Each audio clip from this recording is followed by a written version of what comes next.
India shapes the world and how the world shapes India in turn. We welcome you to today's panel on 75 years of India-US partnership. Though I would add that this is the formal partnership between the two countries, the cultural and historical ties between the subcontinent and the United States date back in history.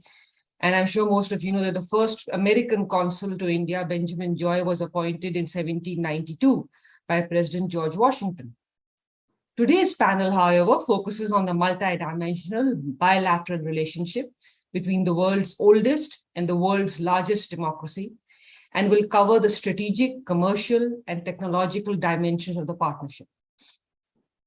Before we do that, I would like to inform everyone listening that in July of this year, Takshashila and Hudson brought out a report titled Restarting the Post-Pandemic Indian Economy, which delved into realistic and policy-oriented opportunities for collaboration in trade, investment, technology, and human capital. Turning to today's panel, we are fortunate to have with us today an amazing array of experts. Ambassador Arun Kumar Singh is former Ambassador of India to the United States and Senior Counselor, the Cohen Group. Ambassador Atul Keshup is former Ambassador of the United States to India and President of US-India Business Council. Narayan Ramchandran is co-founder and Senior Fellow at Takshashila Institution. And Daniel Castro is Vice President at the Information Technology and Innovation Foundation. I will start with queries to each of the panelists, and then we will throw it open to the audience towards the end. Ambassador Singh, I'd like to start with you. As a former ambassador of India to the United States, and as someone who has worked on US-India relations for a few decades, could you provide us with an overview of where things stand today in our relations compared to, say, even a decade or two ago? Thank you, Aparna. Responding to your question, I think we could take as useful markers as our starting point, either Bill Clinton's visit to India in 2000, which put behind us the tremendous US opposition to the nuclear test we had done in 1998, and the US-led sanctions that had been imposed on India following those tests. Or we could take as a marker the 2008 Civil Nuclear Cooperation Agreement that was done between India and the US, which started the process of easing technology access for India to US technology and accelerating the process of removing various technology denial regimes that were targeting India, and the US had earlier led that process. So if I really just look at these two markers to see where we have reached, our trade today stands, bilateral trade, at $160 billion. It has increased 8 times in the last 20 years. US is India's largest trading partner. India is US's 9th largest trading partner. But what is even more significant for India is that although we are an overall trade deficit country, with the US, we have a trade surplus, both in trade and goods and in services. So that's important for us. The second aspect is remittances. Because we are a trade deficit country, remittances from Indians abroad to India become an important source of income for us to balance our foreign exchange earnings. And a large part of our remittances, of course, have been coming from the Gulf, where we have 8 million Indians living and working there. But in 2021, according to reports, almost 25% of our remittances that year from abroad came from Indians in the United States. Because while there was a slowing in the Gulf, under the pandemic, the high-tech sector picked up. And therefore, Indians working in the high-tech sector, including the US, were able to take advantage of that. Moving from there, when we look at the investment, US is the largest source of foreign investment in the US, in India, and the stocks amount to about $48 billion. Now, what is interesting is that Indian companies have also invested in the US. And in the last 8-10 years, Indian companies have invested almost $25 billion in the US economy, in IT, pharma sectors, gives them access to the US market, gives them access to technology in the US, helps them to become even more globally competitive. So it's a very important engagement by businesses in both directions. If we look at defense cooperation, in 2008, India hardly bought any defense supplies from the US. By now, India has contracted to buy more than $20 billion worth of defense supplies from the US. And we are now talking of going beyond a buyer-seller relationship to also partnering in defense technology. Now, there, so far, we have not achieved much success, but there are efforts on both sides. And among the recent joint statements that were issued at the leadership levels from both countries, it was indicated that we would now be working together in developing a countering unmanned aerial vehicle systems technology. And now we have to see how that plays out. In terms of military exercises, both India and the US now do more bilateral military exercises with each other than with any other country. For the US, it is more with India than with any country outside NATO. And we are doing army exercises, Navy exercises, Air Force exercises, Special Forces exercises, tri-services exercises, and multilateral exercises like the Malabar series of exercises. And these have increased in complexity. And both countries are now more and more talking about interoperability of their armed forces, something that they didn't do till only a few years ago. In 2008, we had not signed any of what was called the foundational agreements in the US to enable higher level of defense cooperation, such as logistics support agreement, communication compatibility and security, basic exchange and cooperation agreement for sharing of geospatial data, or an industrial security annex to enable Indian companies to participate in the global supply chain of US companies. By now, we have signed all these agreements, and that has enabled a higher level of cooperation in defense. And I saw in one of the recent public comments that India's Raksha Mantri, the defense minister, had made. In the last 5 years, 35% of India's exports in defense went through the global supply chain of US companies. So that again reflecting their deepening of partnership. Moving from there, if I look at the diaspora presence, we have today about 4.1 million Indians or persons of Indian origin who are present in the US. It's the largest single country presence of Indian origin diaspora. But going beyond that, if you look at their engagement in US society, in US economic, political activity, there's a deep engagement. The vice president of the US today is a person of Indian origin. The director of Office of Science and Technology Policy in the White House, which is a cabinet level position, is a person of Indian origin.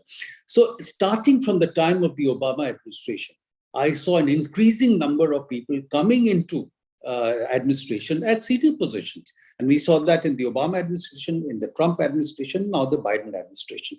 Or if you look at business, CEOs of Microsoft, Google, IBM, Adobe, iconic companies and high-tech companies are persons of Indian origin who have studied in various Indian institutes of engineering and technology. So there is a deep engagement in the economic and high technology sector between India and the US. And when I used to visit Silicon Valley as ambassador, I could see that Indian origin tech entrepreneurs, Indian origin tech workers, were not marginal, but an integral part of US global leadership in innovation and technology, particularly in digital technology. And almost a third of foreign-owned startups in the US were generated by persons of Indian origin. So again, reflecting the deep engagement that has happened, we have about 200,000 Indian students in US universities. Now, at one level, there is an outflow that's happening. For them, we are paying almost $6 or $7 billion annually, just as tuition fees. And then there's other expenditure. But with their presence there, they're also building networks of relationships and are developing a better understanding of the US and the global market. And when they finish, whether they work in the US or come back and work in India, they're able to contribute to the process of enhancing India's global presence in trade and technology sectors, and which is again an important contribution. Now, going beyond there, if you see, again, over the last few years, the US has been an important partner of India framework of Quad, a new plurilateral arrangement of US, India, Australia, Japan, which was revived in 2017 after being dormant for almost 10 years. And under President Biden, they've already had, I think, at least 4 meetings at the summit level with very important outcomes. Again, a reflection from both that they value the partnership, also going beyond the bilateral context. And the final point, recently, they came together in an arrangement which is called the I2U2, India, Israel, US, and UAE, looking at deepening partnerships in West Asia. So summing it up, I would say that in the last 15 to 20 years, the relationship has really transformed. It has deepened in different areas. Now, there will be differences. We have a different historical experience, different geographic location. There will be differences between the two countries, as we find today in the context of Pakistan, in the context of Russia. And we have to learn to be able to manage those differences. And I think that's something that is happening. But putting that aside for the moment, there has been a deepening partnership across different sectors. And that's the big change that has happened in the last 15 to 20 years. Thank you so much, Ambassador Singh. And before I move to the next question for Ambassador Keshav, I'd just like to remind our audience that if you have any questions, please post them in the Q&A box so that, and we will address them towards the end of our moderated discussion. Ambassador Keshav, as a former diplomat and as the president of USIBC now, you understand that domestic politics plays a key role in influencing decisions tied to trade. You're working on boosting commercial ties between the two countries. How would you make the case to each government for why there needs to be more openness in trade, not less? Such a simple question, such a complex answer. Dr. Pandey, what a delight. Thank you for your time today and for inviting me. I cannot elaborate or improve upon my respected friend and colleague, Ambassador Singh's overview of U.S.-India relations over the past few years. That was a tour de force. Thank you, Arunji. But let me say this as to your question.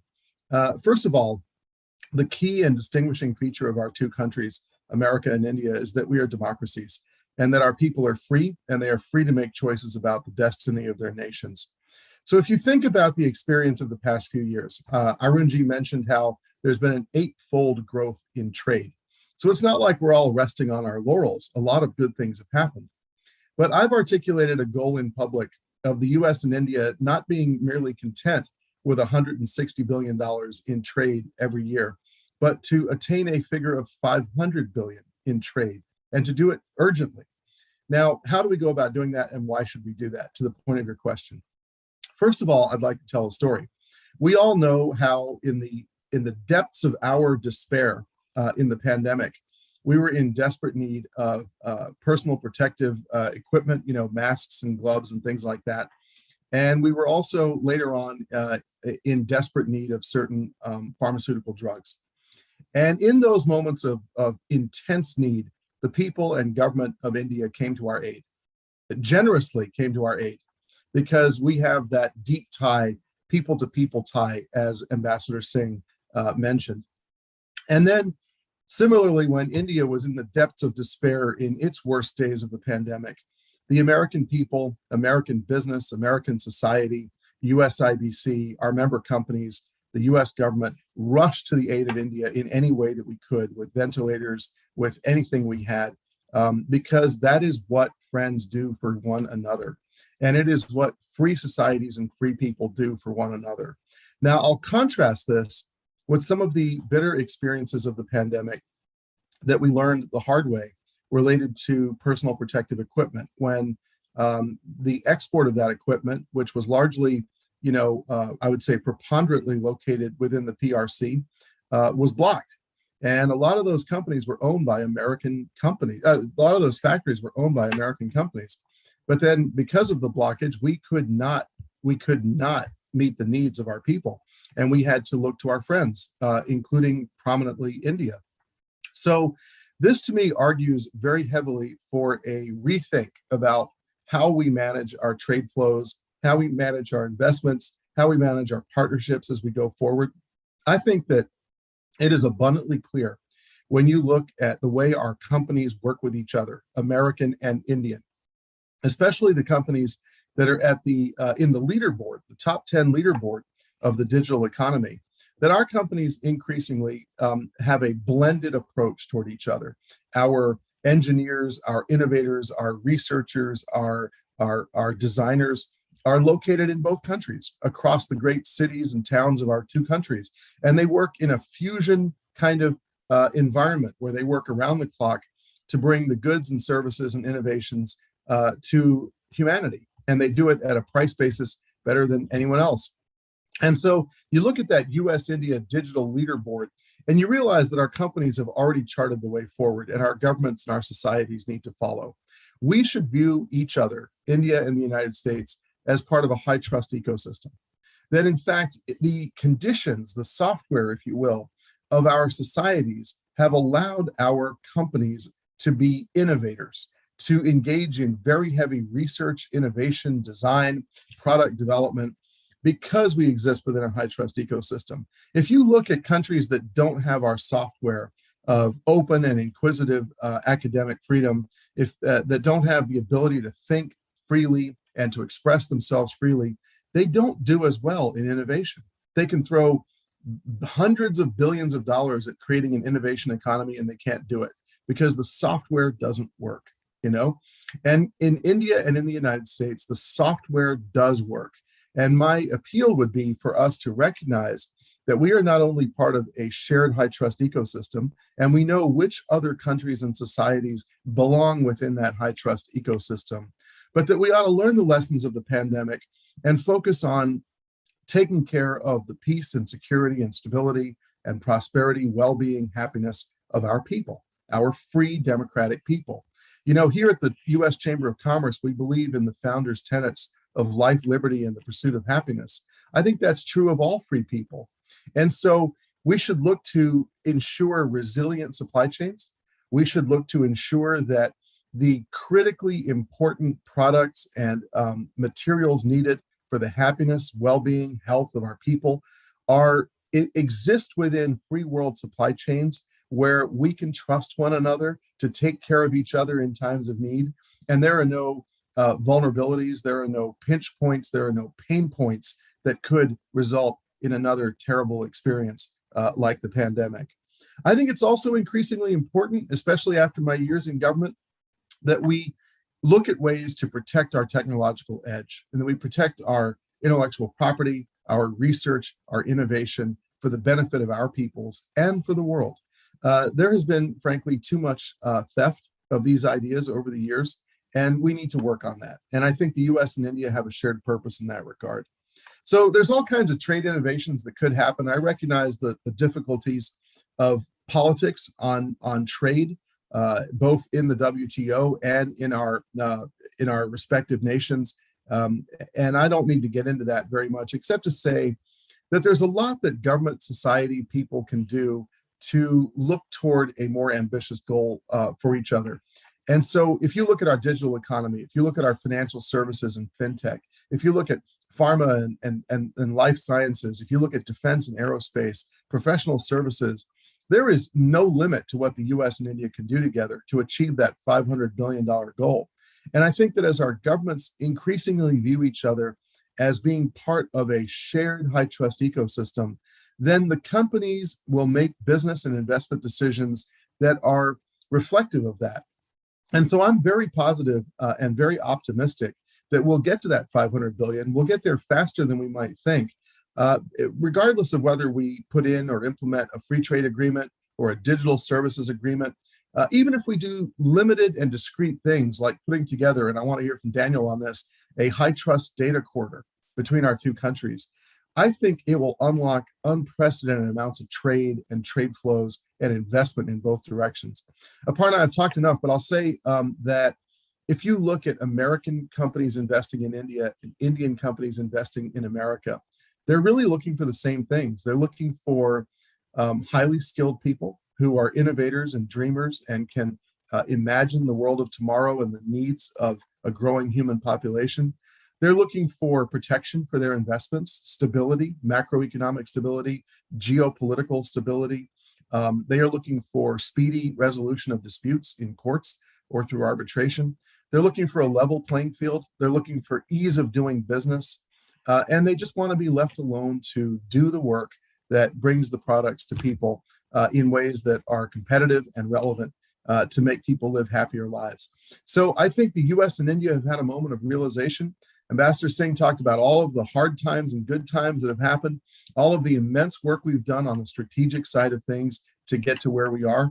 I will tell you that when I was charge d'affaires in India last summer, it became very clear to me in updating my software about US-India relations and listening to my team in the country team, that on the strategic side, on the hard state side of things, we have achieved a tremendous renaissance in US-India relations. We've gone back to the 1950s, and I think we're even exceeding that in many important ways. But what was also striking to me when I received these briefings is that not only had we achieved all of the strategic goals of the nuclear deal when I worked in the embassy in Delhi, but that there was still a lagging indicator in the economic and investment and trade dimension, where the US and India public relationship on these issues was marked by disagreement, often sharp disagreement.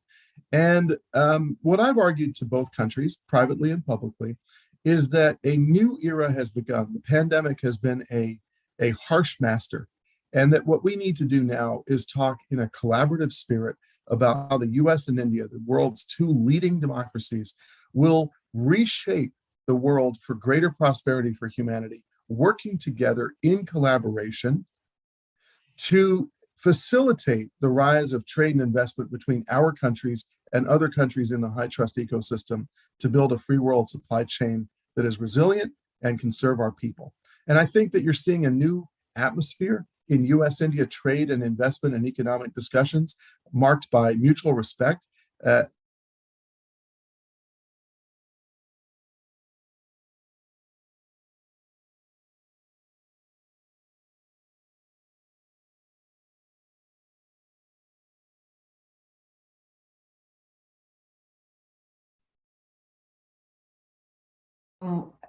Hi guys, I don't know how much you lost, but I'm back. Did you, well, I'll leave as a concluding thought, if you can still hear me.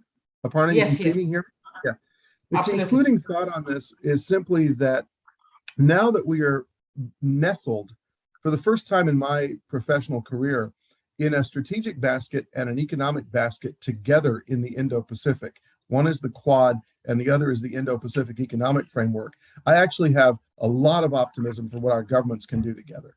And I know that we have potentially talks in the near future that hopefully will spread that enthusiasm even further. Thank you. Thank you, Atul. Thank you so much. Narayan, moving over to you. What, in your view, are some of the contentious issues between India and the United States on the investment front? As you know, in recent times, there have been attempts by the Indian government to bring about reforms. For example, the goods and services tax, the bankruptcy code, the national logistics cell, scrapping of the retroactive taxation policy. Do you think these reforms are credible signals for investors, or is more required?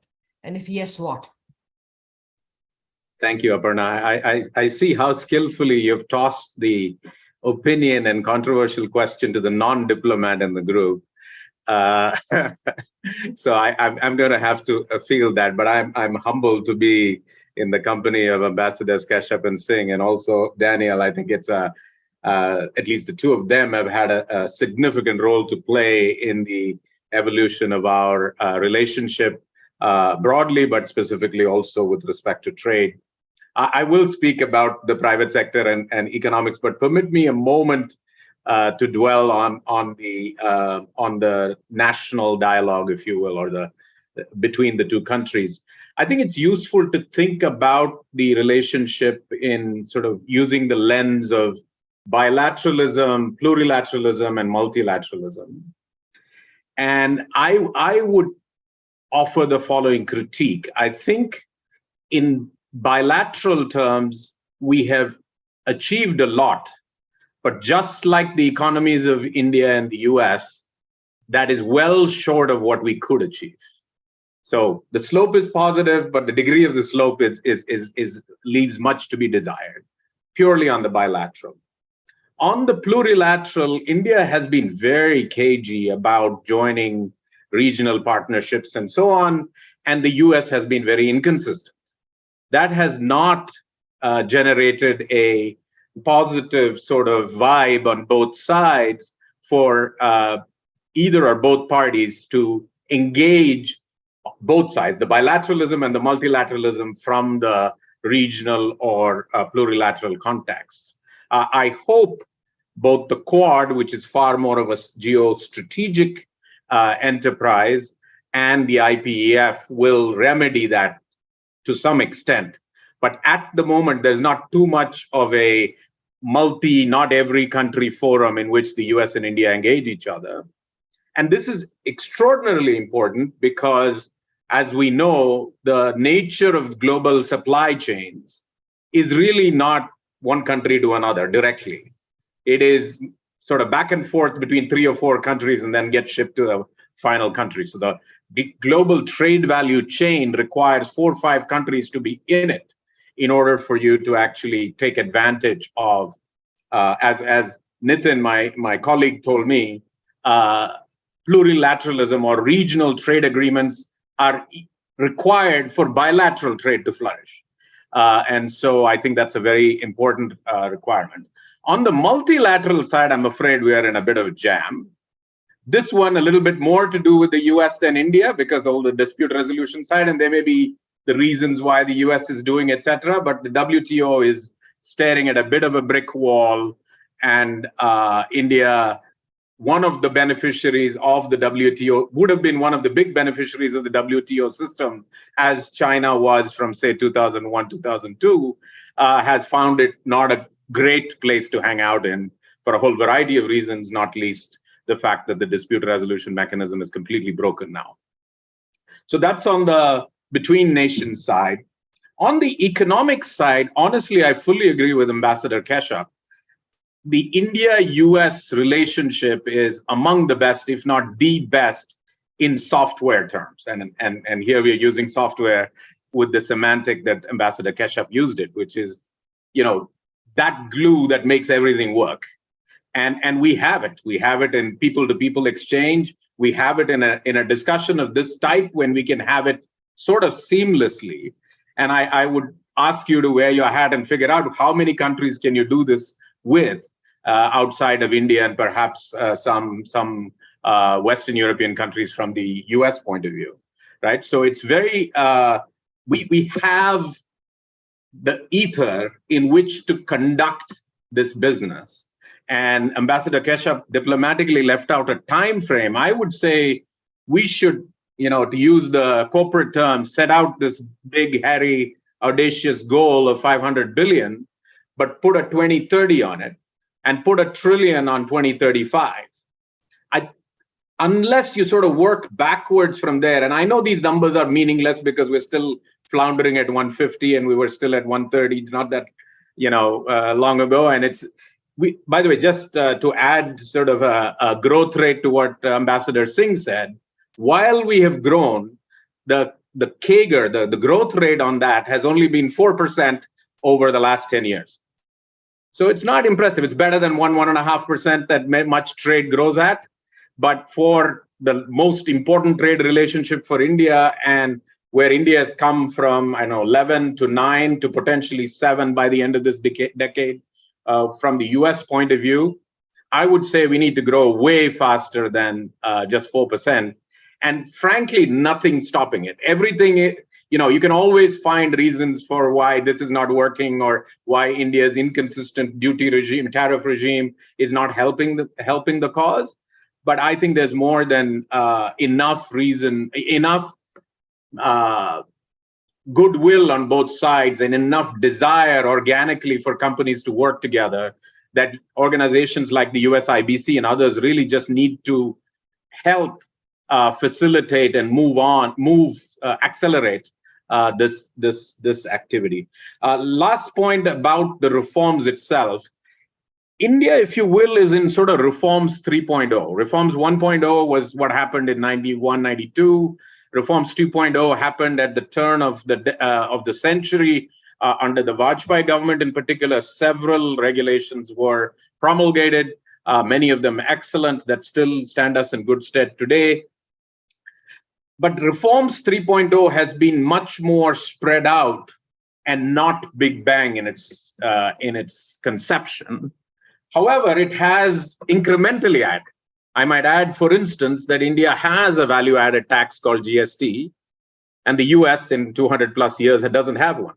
So things have moved in India, and the GST in both its conception and its delivery is probably imperfect, but it exists.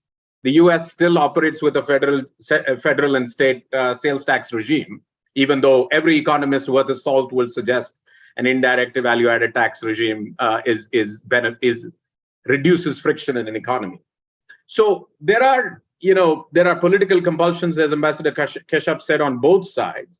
Within that context, I think both are making progress. So I really think now is the time to unleash the beast.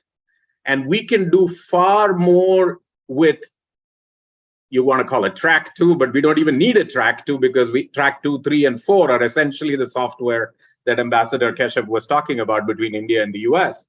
And it's time to set very ambitious goals and get organically the private sectors on both sides of the divide to actually deliver on it. Defense and a few other things. For instance, the insurance FDI thing has also changed recently. So there are many areas in which progress is being made where regulation is the barrier. India's policy towards tariffs has been inconsistent. It has actually, if you draw the graph, it has bottomed out and gone upwards. So there has to be some both moral suasion and economic suasion to try to reverse that, or at least plateau that a little bit. But similarly, I would say from India's point of view, consistency is the most important thing that the US can offer. For instance, the Trade Policy Forum, which is the principal nation-to-nation engagement between the US and India, was suspended for 4 years. Now, if every president walking in is going to have a different view on these relations that are not principles-based and cannot be relied upon for more than 4 years at a time. It looks like every 4 years we're thinking about what might happen at the presidency in the US. So this is a question that I think from an Indian point of view you would ask is how reliable are these promises? So I think if we can tackle this at the national level, then at the level of companies and the corporates, there's plenty of action to be had. And while there are hurdles and little potholes, to use the Bangalore metaphor, I think we can puddle jump over them to get to the other side. Thank you, Narayan. Thank you so much. Daniel, a key dimension of the Biden administration's policy and even of the recently released national security strategy is to, quote unquote, outcompete China, including in the technology domain.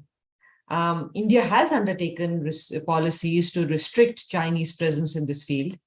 What are your recommendations for how India and the United States can cooperate to outcompete China in the tech arena? Well, thanks so much for having me be part of this discussion. It's great to be on this panel with such esteemed other participants. So, it's clear, right? China has made clear that it plans on dominating key technology industries in the future, in particular, some of these key digital technologies. And it's not just one that they picked all of them, right? 5G, drones, IoT, mobile payments, AI, quantum computing, the list goes on. And so from the US perspective, it's clear that the United States cannot outcompete China on its own. It has to build strategic alliances with key economic partners. And it's also clear that India should be at the top of that list, not only because it's the world's largest democracy and shares so many of the United States' economic and political values, but it's also the only country that can match China in terms of population, in terms of manufacturing capability, in terms of technical talent. So, the question is, so what do you do next, right? And so the answer, of course, is that the two countries should be coming together closer. And, there has been some important progress, I think, in that space over the last few years. So we saw the launch of the US-India AI initiative. There's plans to revive this, the high-tech cooperation group started in 2002 to, accelerate high-tech commerce in key areas. And then most recently, President Biden and Prime Minister Modi agreed on the US-India initiative on critical emerging technologies, right? So getting the national security councils to spearhead this partnership on critical emerging technologies. So I think all of those are steps in the right direction, but there's certainly more we can do. So I'd say there's probably two main areas. One is focusing on technologies of the future. So again, IoT, AI, 5G, quantum computing. We need more partnerships between academia, government, and industry from both countries. So we also need to figure out how to do more data sharing between the countries. So for example, that we can jointly use geospatial data for climate research, or when we're talking about biotech research, and we have all these great companies that are doing pharmaceutical studies, how do we make sure that drug trial data can flow easily from India to the United States and vice versa? And the only way to do that is by taking down barriers to digital trade. And so I think that's where our trade policy needs to focus on. How do we address these digital trade barriers?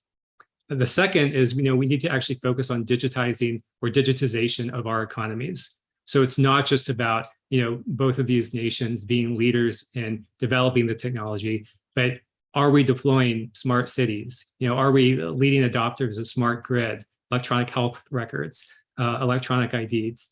All of that should be a much higher priority. And we need a workforce that can build and manage that transition. So on the US side, clearly part of that policy has to be, addressing the visa issues. The US government should make it much easier for Indian students and workers to come to the United States. They should make it easier for workers to go home and visit family, for family to come and visit. That has to be a key part of this strategy. It comes back to the workforce.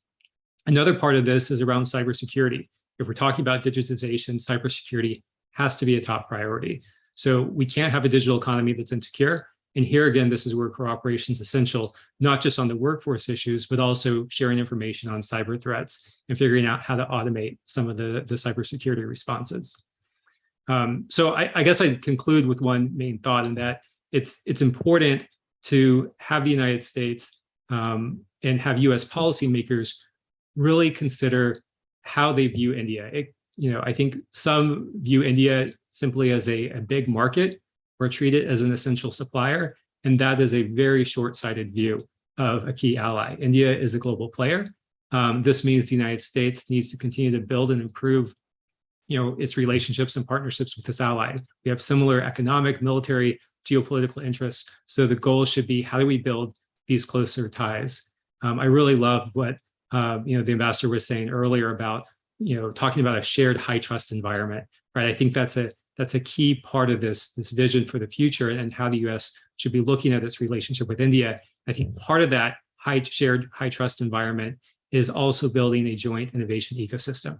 And so that means, having these strong links in terms of the workforce, having strong links in terms of research partnerships, again, between academia and government and industry, and also having, shared R&D, shared data sources, shared, open source tools. And so I think that's the kind of cooperation we really need, especially in these digital technology areas, to help build that future where we're more connected. Thank you, Daniel. Coming back to Ambassador Singh. Ambassador Singh, two successive national security strategies of the Trump and Biden administrations have emphasized relations with India as a key and leading partner for the United States. This is despite differences over Russia and Pakistan, as you mentioned earlier, and India not being a treaty ally of the US. How does Delhi, in your opinion, view the latest national security strategy, especially the themes of outcompeting China, constraining Russia, and bolstering alliances and partnerships around the world? Thank you, Parn. So I can really give you only my personal assessment and view on the question that you posed. And as you rightly said, both the national security strategy that came out in the Trump administration, and then again now in the Biden administration, emphasized the challenge that the US faces from China. And even in the latest one, despite the challenge that US says it faces from Russia's actions in Ukraine in the European context, they have reiterated that China remains their primary challenge, the economic, technological, and military challenge. They've also said that they feel China has both the intent and the capability to try and reshape the international order. Now, US, from its own perspective and its own interests, want to ensure that as China challenges the current international order, US interests are protected. And therefore, the US is also looking at building stronger partnerships, alliances with other countries to deal with the challenge that it sees from a growing China. Now, in that framework, as both the national security strategy documents have made clear, they see India as an important partner. And I think Daniel also mentioned that if the US is looking at dealing with the challenge from China, it is only India that can provide the required human resource availability and high-tech human resource availability for the US to be able to maintain its leading edge in technologies in many areas. And therefore, this partnership is also important. You may have seen beyond the national security strategy documents, just 2 days ago, the US Secretary of State was speaking at an event at Stanford University in a conversation with former Secretary of State Condoleezza Rice. And he said many things that we need to take note of from the US perspective. One, that this is an inflection point. Second, that the post-Cold War era is over. Third, they're entering a phase of renewed and new forms of great power competition. And US has to deal with that. And as many analysts have pointed out, one new form in the current great power competition is that in the earlier Cold War, the two systems led by the United States and Soviet Union were not deeply engaged with each other in economic and technological terms. In today's context, there is deep engagement between the US and China, US companies and Chinese entities in economic, investment, and technological terms. So this rivalry will play out despite this deep engagement. In June this year, for example, the US-China Business Council came out with annual report, survey of US businesses in China, something they do every year. And in that report, it has been said that US companies in China are very pessimistic about the outlook for the next 5 years or so in terms of their business prospects in China, potential for investment in China. At the same time, they remain heavily profitable in terms of what they're doing in China. So there is a desire not really to decouple or disengage from the Chinese market or Chinese business. And many of them pointed out that their Chinese presence and their Chinese activity enables them to remain globally competitive. And the other challenge that the US faces is that many of its allies and partners do not see China from the same threat perception angle. Now, in Southeast Asia, for example, Singapore is a very strong ally of the US. But in 2020, the Singapore Prime Minister wrote an article in Foreign Affairs to say that Singapore does not want to choose between US and China. And you hear the same argument from other countries in ASEAN.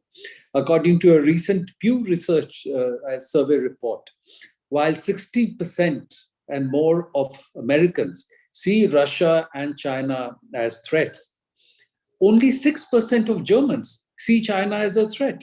And therefore, German business wants to remain engaged with India. And you've seen similar statements from leading German companies, Volkswagen and others. So that's the challenge that the US faces, as is dealing with the challenge from China. Many of its allies and partners are not looking at the threat the same way. And so in the framework of this, in terms of the discussions that play out in the US, they are looking at what they say, shaping the environment around the rise of China, so that countries, not just in China's neighborhood, but globally, have options other than China as the Chinese economy and technological strength rises. And therefore, the US is able in that framework to protect its interests. So in this context, I think US clearly sees India as an important partner. But again, let me reiterate that this approach of the US towards India at one level is not a new approach. Even in the 50s and 60s, when India had difficulties with the United States in terms of the approach the US had taken towards Pakistan, making Pakistan a part of the military alliance system or supporting Pakistan in the context of Jammu and Kashmir. In the context of China, US had articulated this, they saw the democratic India bringing a different message to the global system, particularly in Africa and Latin America, compared to the message coming out of communist China. And even though we had differences with the US, in 1962, when we had the conflict with China, it was the US which was far more helpful towards India than the Soviet Union, with which we had a very strong partnership. Whereas, of course, in 1971, it was the Soviet Union that had been very helpful and the US was adversarial. So the US has a certain approach to India, keeping in mind the challenges that it sees from China. And I think from India's perspective, we have to see where there is a convergence of interests with the US, and there you work together. Where there is a divergence of interests, which will be there inevitably, because we want strategic autonomy in our decision making. And US is a global player. It has equities in different regions with different countries. Where there's a divergence, we learn to manage those divergences and differences, and while building on the convergences. So I think it is in that framework that, as Ambassador Kashyap also pointed out, there is a global reordering of supply chains happening. It started with the Trump tariffs on China. It was exacerbated by the pandemic. And India needs to seize the new opportunity to fit into the new global supply chains that are coming up. And Indian leaders, our Commerce Minister, Prime Minister, and others have spoken about resilient supply chains, more secure supply chains, and that India wanting to be a part of this. There's a discussion on secure supply chains also in the framework of Quad. It is also going to be discussed in the framework of IPEF. So that's one area.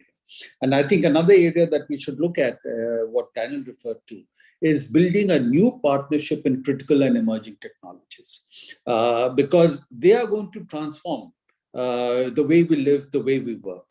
And at a time when we have difficulty in even doing limited trade agreements with the US because of existing interests on both sides, if we can build new frameworks of interaction through partnership in critical and emerging technologies, ab initio work together to set norms and standards that also work for India, then from there we can lead to new forms of trade and investment arrangements between the two countries, and which will work for both of us.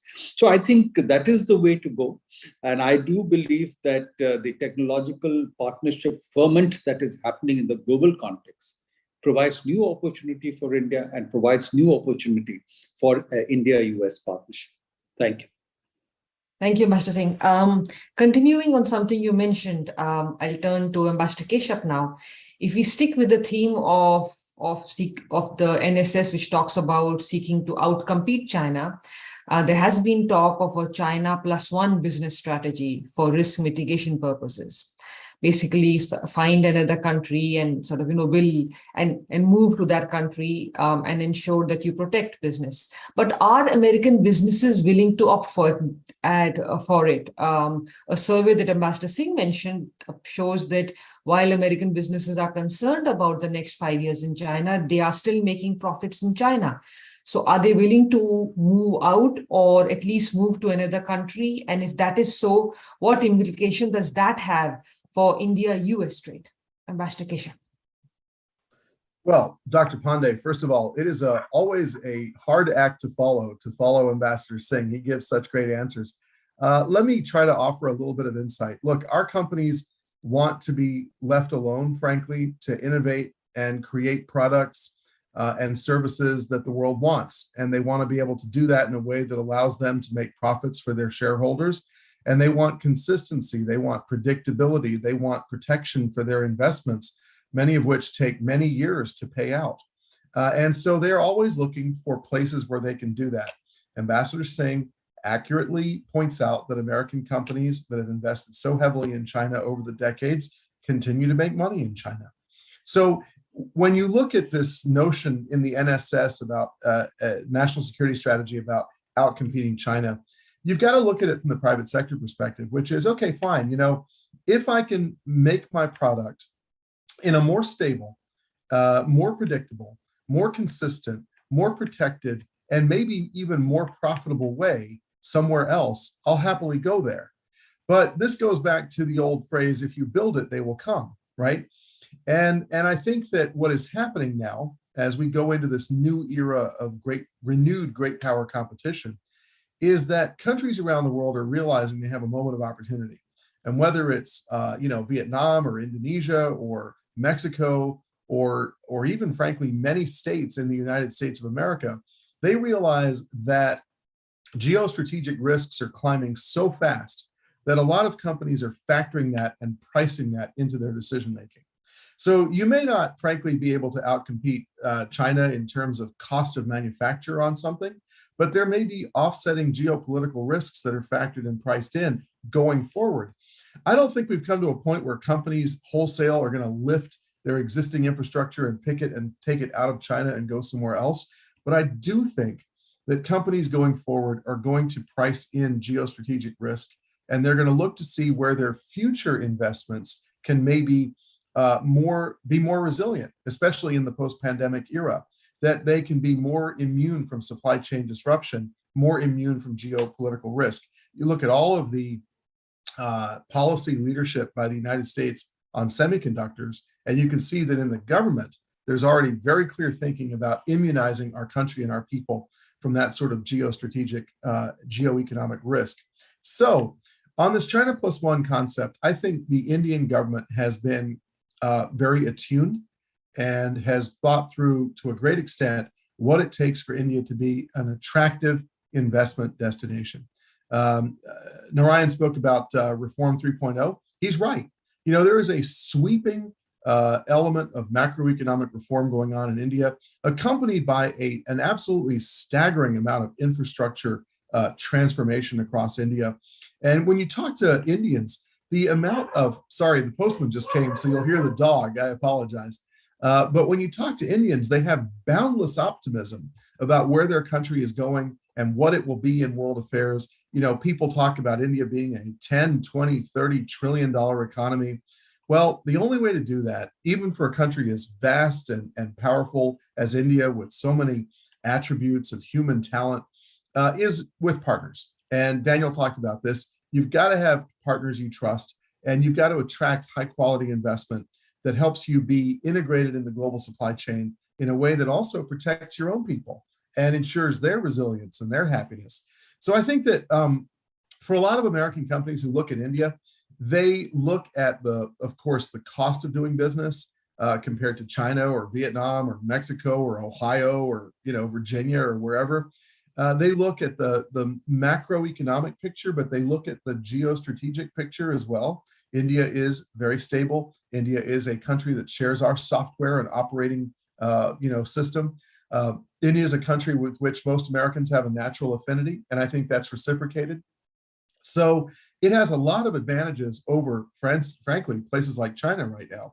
What it lacks still is the competitiveness in terms of the price of doing business, the cost.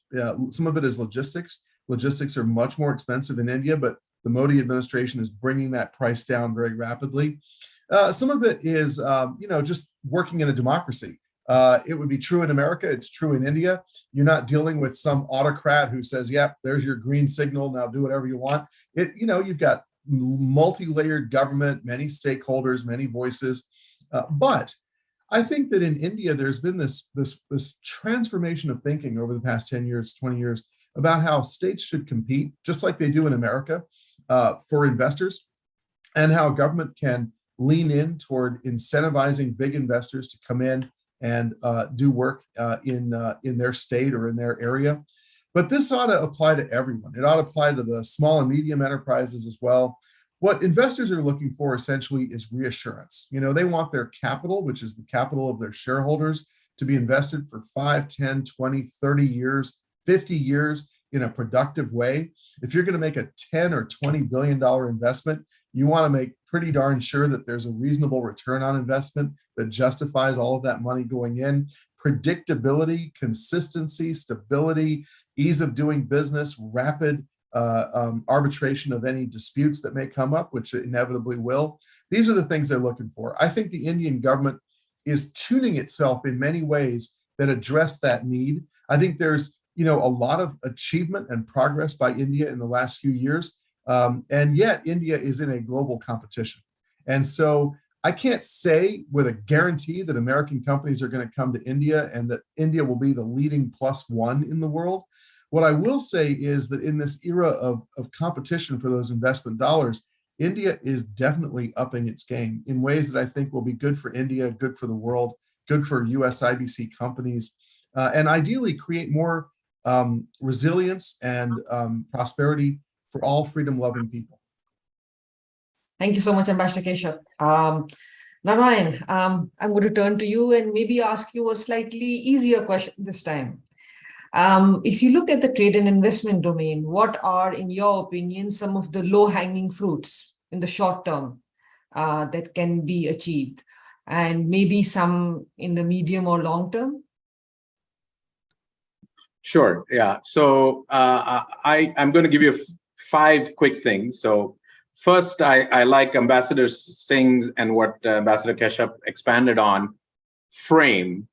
And the frame, to use my words, would be, we're not in a Cold War. I think the world has to recognize, if you want to call it something, you call it a lukewarm war if you like, but it's not the old statement of the enemy of my enemy is my friend.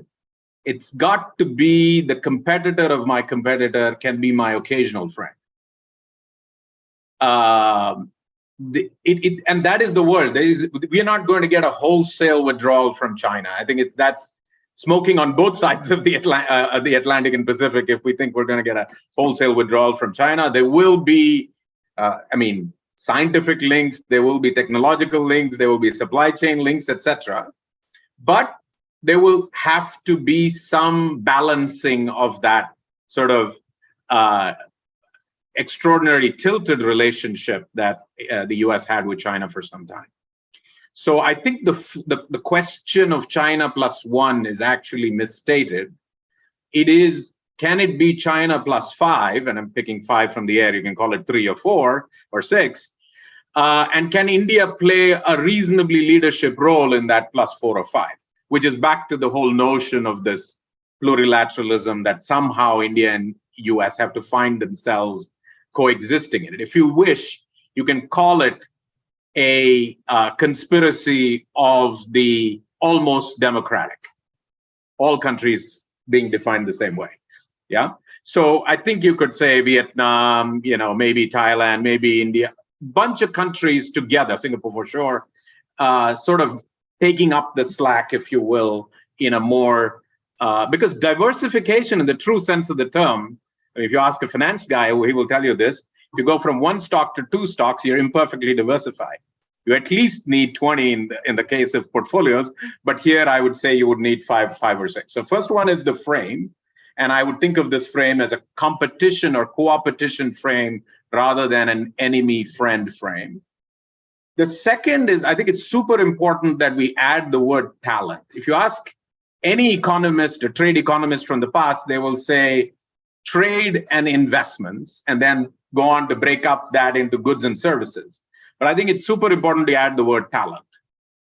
And talent is a very special India-US thing, and I think it has the opportunity to transform this. And I really do wish, at least in the India-US context, we specifically add the word, and if you want, you can expand it to say people, but the word people sometimes gets lost. So I would say talent has to be explicitly added in a trade context between. So trade, investment, and talent, and they are intertwined.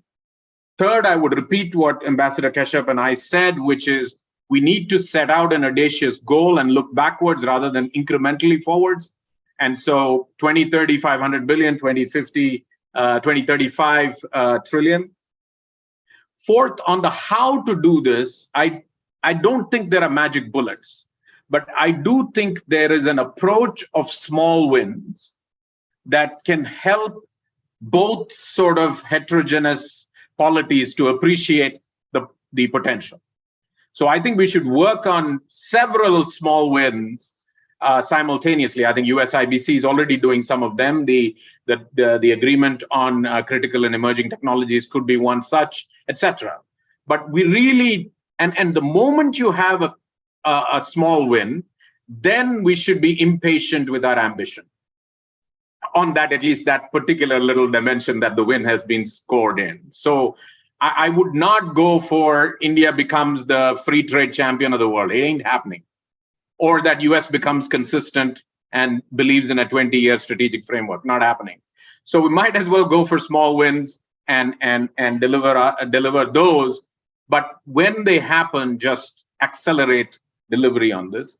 And then the last, which is in terms of actual content, I fully agree with Daniel, and maybe that's a perfect segue to the question to him, that much of the content related stuff relates to high tech. Already there is engagement in many areas. Of course, in many quote tech areas that are not high tech, like SaaS and other things, the India, US are already in significant discussion. But the moment it crosses some sort of technological divide, let's call it the CFIUS line, which doesn't apply to India, but applies to other countries. If you cross the CFIUS line, you need some sort of framework to be able to talk about it in. And that's where I think much of the discussion on partnerships needs to be structured. But I would approach it still with a small win mentality and string them together to make for the audacious goal that I think we should set out. Thank you so much, Narayan. Daniel, drawing from what Narayan said, but my question is primarily cooperation in the tech sector happens at multiple levels. And you had mentioned some of the areas where the two countries can collaborate. Others could be, startups, academia, research institutions, manufacturing, defense. And India would benefit greatly from American tech investment and opportunities for co-innovation. So what would be some of your policy recommendations to Delhi to attract greater American tech investment? Thank you, Dr. Pandey. So, I think first, it's important to note there is significant investment in India, of course, from major tech companies like Google, Amazon, and Microsoft. We have major IT services companies, like Accenture and Deloitte, IBM. They employ hundreds of thousands of Indian workers. You have more than 1,000 US companies that have operations in India, employing over 1 million workers. And then, of course, CEOs of Indian heritage lead many of the US tech companies. So, in asking that question, I think it's a great question because in terms of attracting tech investment, India is starting with more advantage than almost any other country in the world. And so there's a lot to build from, right? And so, as Ambassador Singh had mentioned, India wants strategic autonomy. The US also wants strategic autonomy. And so I think what's important as we're thinking about, improving these relationships, building the next stage of this strategic relationships between the countries and economic relationship, we have to make sure that calls for strategic autonomy don't turn into nationalism or isolationism. And in particular, I'm thinking about this even just purely from the United States' perspective and how it might evolve. The United States has woken up to the problem of dependency on China for hardware. And you saw that with new legislation like CHIPS, where it's trying to rethink its approach. It's recognizing the risk of dependency on a foreign nation for semiconductors. And so if we think about what that means for the future of US policy, the United States will want to avoid a scenario in the future where it finds itself dependent on another country for other types of key areas. So for example, US policymakers might wonder, should the United States be dependent on India for IT services if in the future, perhaps the two countries are out of alignment on strategic goals? So again, I think this goes back to, what can Delhi be doing? It goes back to this idea of how do you build this trusted joint innovation ecosystem to overcome those potential concerns that might arise in the future. And I think the challenge right now is that there's a disconnect between the two sides on some of the important digital policy issues, on issues like restricting cross-border data flows, regulating non-personal data, displacement of US payment providers, differences around IP protection and internet shutdowns. And so, again, if the question is what should Delhi be doing, my point would not be to say that, well, India should just follow the US lead on these issues. Again, going back to that point about strategic autonomy, different countries can have different views on some of these issues, but we need to find alignment. We need more interoperability and integration. So for example, on data flows and data protection, we might not agree 100% on exactly what the laws should be, but we can agree on common principles. When it comes to cloud security, we should be able to analyze risk in similar ways so that, cloud services can be certified once and deployed in both nations. And so, part of this is how do we bring down the cost of doing business, as was mentioned earlier? Can we minimize red tape? Can we, eliminate preferences for local firms? Can we make it easier to do e-commerce, whether it's improving shipping or customs facilitation? Can we address issues like counterfeits? Can we push forward open technology standards so that no one country or region is advantaged? But how else can we address this? I think kind of moving forward, one thing is, so much of the future of digital is going to be around AI. Artificial intelligence is really where innovation is going in the digital space. And a lot of that will be driven by defense. So continuing to build on the Quad framework to deepen AI cooperation in the region is going to be one key area. But the second that I would suggest that maybe is a little more actionable is that both India and the United States have established these bilateral trade and technology councils with the EU, specifically to address these types of digital trade issues that I was just talking about.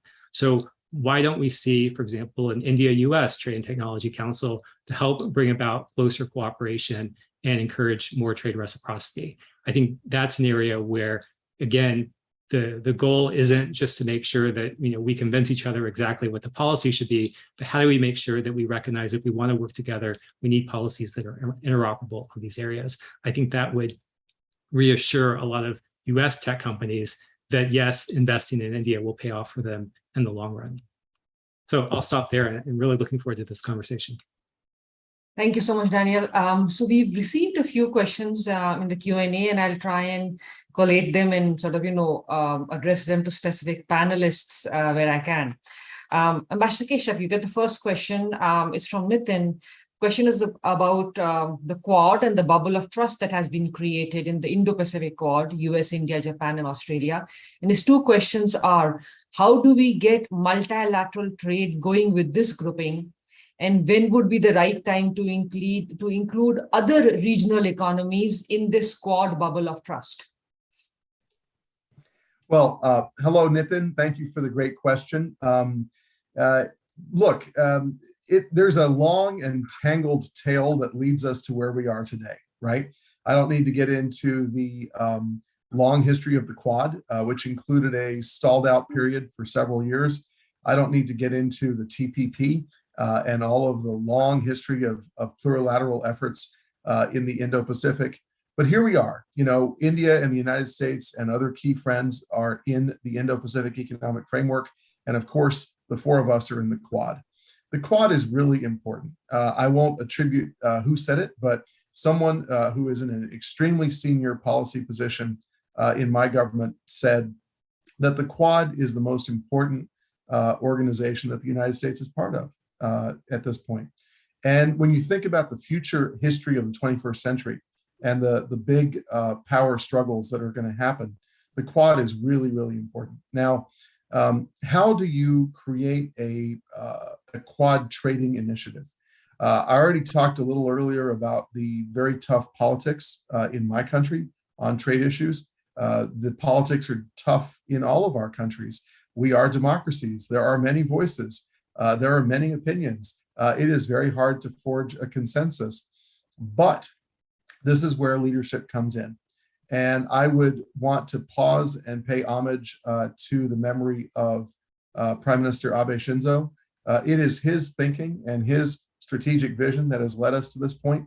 And so a WAG might say that if you want to get the Quad to start thinking about a trade initiative, the easiest thing is not to fight to achieve consensus within the American system and to get all of our many voices to agree on the way forward. The easiest thing to do is ask the Japanese to tell us what to do.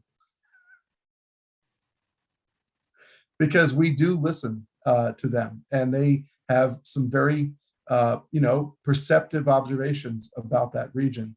So that's, I think, where we've got to realize that we have more in common than apart, that we can do a lot more together, that our companies would benefit, and that if we can show leadership within the Quad, then absolutely it could form the basis for including others. And again, I go back to my point about high trust ecosystems and resilient free world supply chains. And we know which countries are most important. Look at Taiwan on semiconductors, critically important.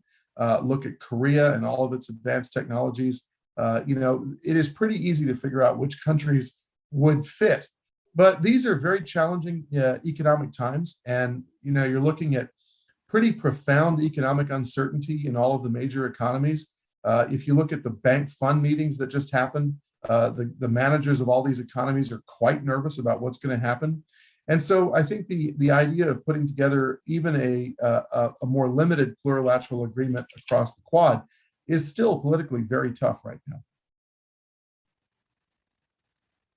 Thank you, Ambassador Keshav. Ambassador Singh, the next question I will throw at you, because there are two questions on India, US, Russia, and India-Russia relationships. The questions primarily deal with, sort of the relationship between India and US has been a people-to-people. Between India and Russia is primarily government to government. Then why is it that Russia has been seen to be more friendly to India? Why do some people consider the US, quote unquote, not so reliable? Is it because of 1971? And or is it some other reason? So I'll just hand that question to you. Thank you, Aparna. So there is a history to it, and I think really the process started way back in the 50s, when at that time the US, after initially supporting India in the context of Pakistan and Jammu and Kashmir, turned its position and became more supportive of Pakistan at the United Nations, because they saw Pakistan now as part of the US-led military alliance system. And there was deep disappointment in India with the US position and change in US position. And the Soviet Union at that time moved into that gap and became very supportive of India at the United Nations and repeatedly vetoed resolutions that the Indian government was uncomfortable with. And then they also used that opportunity to become a major defense supplier for India. And India got from Soviet Union what was not available elsewhere in terms of kind of equipment, the technology, the prices, and that built a strong relationship. Again, way back in 1955, the Soviet leaders visited India, and while visiting India, went to Srinagar. And in Srinagar, said publicly that the Soviet Union sees Jammu and Kashmir as an integral part of India. So that had a deep impact on the psyche of the Indian people and the Indian political leaders. So since then, broadly, India has had support from Soviet Union and post-1990 from Russia in terms of its political position related to Pakistan, Jammu and Kashmir at the UN, and defense supplies that have been there. Although, as I mentioned earlier, in the context of China in 1962, it was the US that had been more supportive. So because of that, Russia, because of this history, because of the kind of defense supplies that have been coming, and although India has diversified of late, still about 60% of our defense inventory is of Russian origin. Now, the US, while being supportive in the context of China and gave us major military supplies in 62, when we had this conflict with Pakistan in 65, stopped supplies to India. And in 1971, took an adversarial position related to India. So it has been seen as not really reliable. But when I was in the US, I used to hear from the US interlocutors that India now needs to look at issues somewhat differently from their point of view. US was supportive of India during the 1999 conflict in Kargil, where it called out Pakistan for the transgression that had happened and put pressure on Pakistan to withdraw. US enabled the civil nuclear cooperation agreement with India and enabled India to emerge from what was essentially an apartheid regime as far as India's nuclear technology was concerned, and enabled India to get exemption from the nuclear supplies group, something that no other country could have done or was in a position to do. And therefore, the US argument is that US has now emerged also as a reliable partner for India, and therefore the unreliability, legacy or memory that is there, and I think should be looked at differently from the US perspective. I think the challenge for India, as you see it playing out right now, is that we have important equities today, both in Russia and in the US relationship. But when US and Russia are in a conflictual situation, an adversarial situation, for us to navigate that, it becomes complicated. And I think that's what we are facing. And I think there was another question related to Russia, if I can just add on to that, where it was, I think it was asked whether our approach on Russia would have any impact on the US-India relations. And as you'd have seen, that there are many people in US who have been exposed to the India relationship and have worked on that. And they have said that if they understand India's compulsions related to Russia, the Secretary of State himself has said that India's relations with Russia developed at a time when the US was not willing to be that kind of partner. But today, the US is willing to be that kind of a partner. So, of course, there are people in the US, particularly those who are not involved in the India relationship, who are critical of India's positions, who ask questions about what kind of long-term partnership there would be between US and India, given that India maintains the autonomy of its decision-making, has a certain approach to Russia.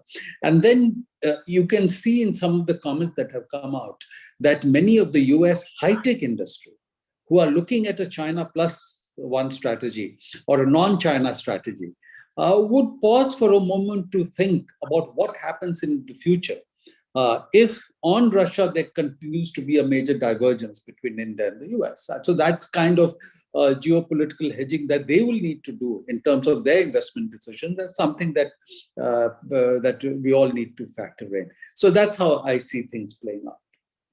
Thank you, Mr. Singh. Actually, I'll stay with you. And the reason is we have a question on India, US, and also Pakistan. So one of the questions actually is from Pakistan.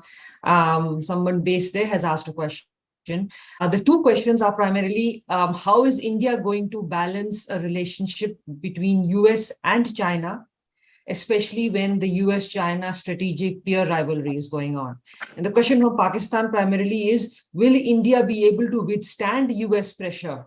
Or will it do what Pakistan did, which is join the Western Bloc? I'll throw it back at you, Ambassador Singh. So I think, our challenges with China are not due to any US interest or US pressure. These are our own bilateral challenges with China. And you may have noticed that perhaps it was only yesterday that the India's External Affairs Minister, speaking at a public event, said that we have approached our relationship with China purely in a bilateral context. And that in his assessment, it is China that is assessing the India relationship in a broader global or multilateral context. So it's not that the US is, egging India on or putting pressure on India to have a certain approach to China. India on its own has certain challenges from China. And as people have pointed out, China of late, especially since 2012-13, especially under President Xi, has become far more aggressive in its international posturing. You see it in the context of South China Sea, East China Sea, see it in the context of Taiwan, and you see it also in the context of our own LAC. So I think our approach in China will be conditioned, I would believe, entirely based on our bilateral experience in terms of how China deals with India, how China deals with the border issue, and not any other factor. And India will take its own decisions based on its own autonomous assessment of its sovereign interest. Thank you, Ambassador Singh. There are two questions on technology. One is directed at Daniel. And so I'll ask Daniel the question first. Daniel, Nitin's question is, I'm concerned that in the post-Ukraine world, the risk that countries will follow their government's foreign policy line is pushing countries into wasteful quest for indigenization. Please comment or offer your thoughts on this question. Sure, I think it's a great comment. And I agree. I think there's a significant threat to globalization post-Ukraine, where we see countries turning inward, where we see that there's this real focus on what happens if certainly within Russia, right, when U.S. companies pulled out, there's been this push saying, well, didn't this prove that we needed our own payment systems and we needed our own internet infrastructure, and we needed our own banking system because we can't be dependent on other countries. And so, other countries are looking maybe at the lessons from Russia and saying, well, what if we were penalized in the same way? What would the impact be? Should we really have a fully indigenous innovation ecosystem that doesn't have these dependencies? And that is obviously the risk living in a global economy, is that you do have some of these dependencies, and in theory that's supposed to be the balance that helps encourage peace and stability in the world. So I would say, no, we need to lean into globalization still. There is still benefit there. We need to, of course, reassure partners that this is what that looks like, and figure out where risks are. I think, the other part of this, of course, is COVID. COVID also revealed the weaknesses in supply chain, and as I think the point was made earlier on this conversation, both India and the United States benefited from our relationships in COVID. It impacted the countries at different times, and we relied on our allies. And I think that's what the future looks like. And so how do we move forward? I think we move forward again by building more strategic relationships with key allies. I think for the United States, there's a lot that can be done. Just thinking about where it will be competitive in the future. And I think the same with India as it envisions what its economy will look like 10 to 15 years from now. It will be very different than it is today. And so it needs to think about, what should those relationships, it should be pursuing today for its economy 10 to 15 years from now. Thanks, Daniel. So could I just add to that, what Daniel said? Sure. Yeah, or you can ask the question and I can just, whichever way. I was actually going to turn to you, Narayan, because the next question, I need some comments and thoughts both from you and Daniel. So there are two questions. One, I think, Narayan, the person really listened to your comment about reaching 500 billion US dollars in trade. And so the question is, how would you say that this goal is going to be reached if you have uncertainty with respect to data localization, regulatory reforms in India, tariffs, sort of concerns about data privacy, and also the stresses introduced by domestic politics on backlash against immigration and trade? So it's to you, Narayan, and it's in case Daniel wants to comment or Ambassador Keshav wants to throw in anything. Yeah. So picking up on what the earlier question with Daniel, and I'll segue into this question as well, I think the frame is very, very important. We're not going to stop globalization, and we're not going to go to a world that is the globalization of the post-Cold War era. So we're in a new modified globalization, if you want to call it, world. And it's a world of, the diplomatic term is strategic autonomy, but you think of it as, I'm a good acquaintance and I will not give you the key to the locker box, right? And this is partly actually abetted by the US as well, very recently so, by weaponizing international reserves, by weaponizing SWIFT, and reverse by Russia by weaponizing energy. So if you take a country like India or Brazil, they're going to sit there and say, I cannot be confident that my international reserves are protected. I have to diversify them in such a way that I have agility should push come to shove.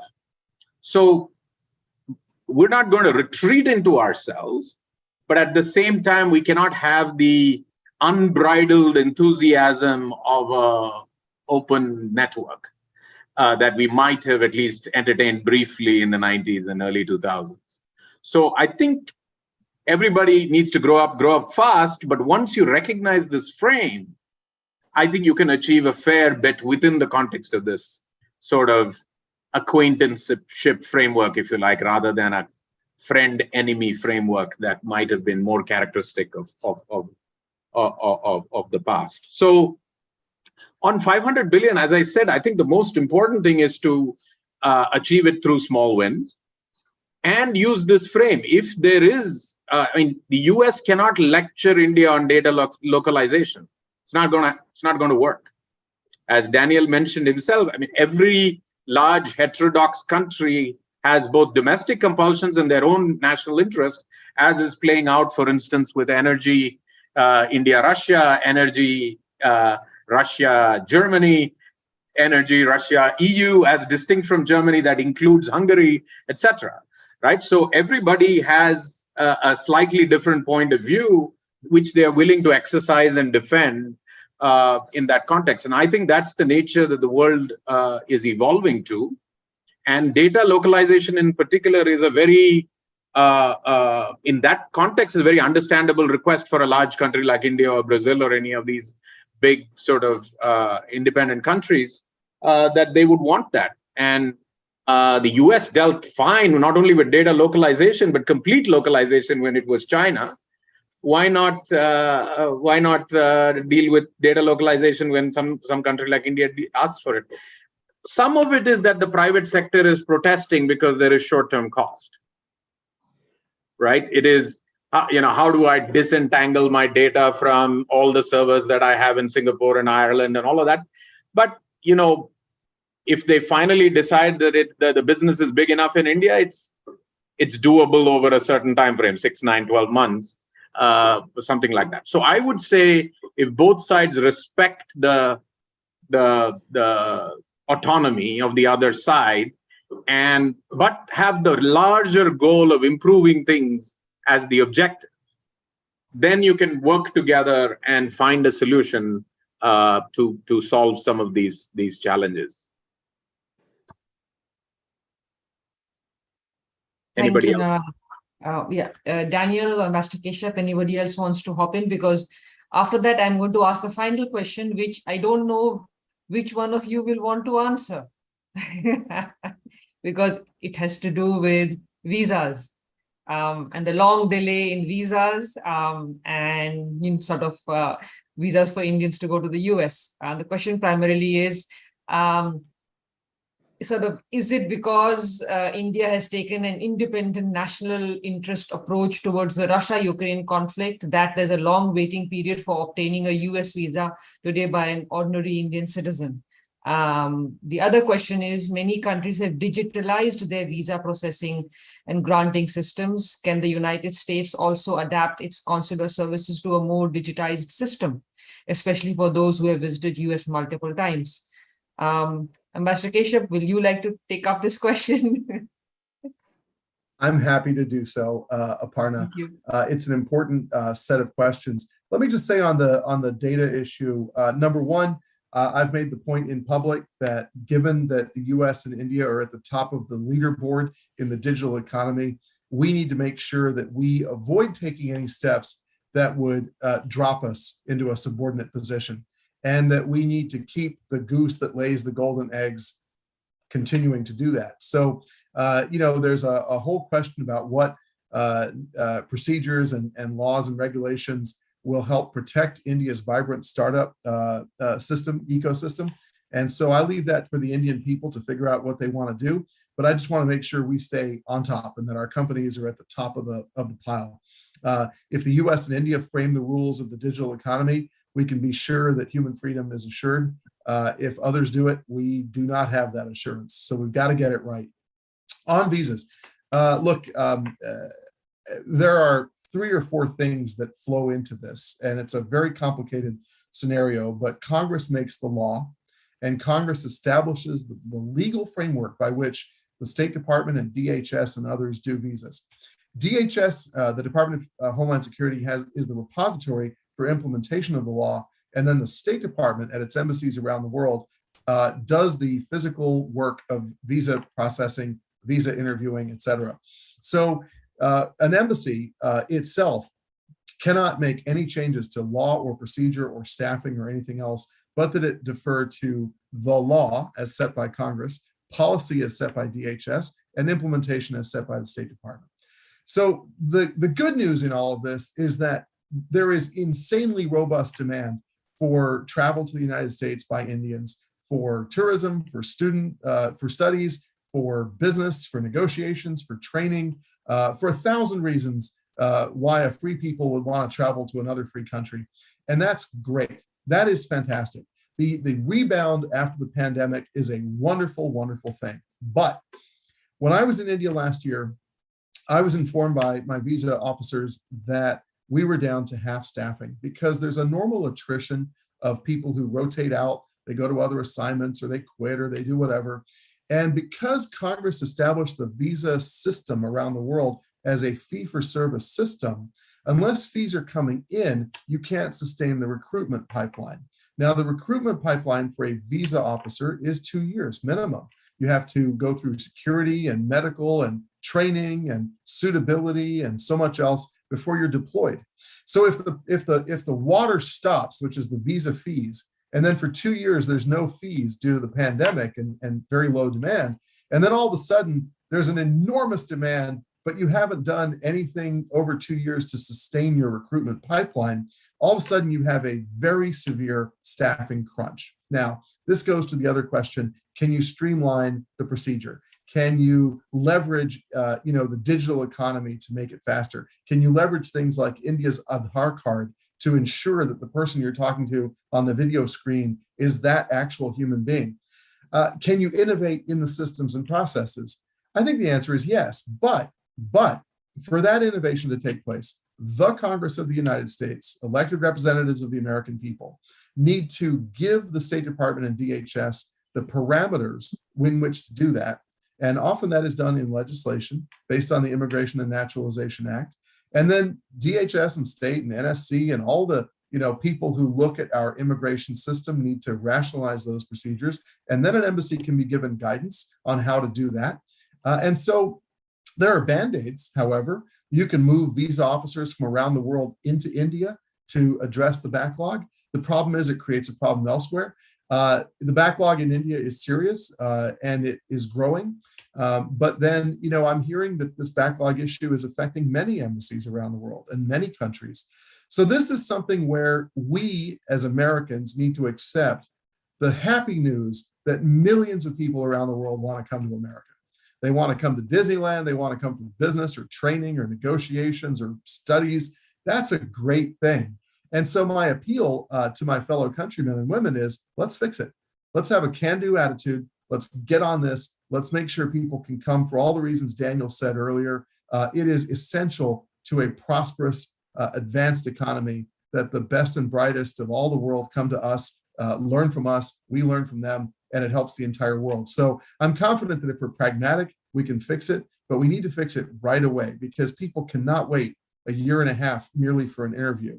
I will say that if you are a prior recipient of an American visa, my understanding is you can generally avail of a kind of you can bypass the need for the mandatory in-person interview, which was instituted after 9/11.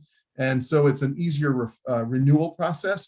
But then there are a lot of people who are first-time applicants, children particularly, and they have to go through, the mandated procedures. So again, a problem that I think needs urgent fixing, but is very complicated and is beyond the ability of any one embassy to fix. Over.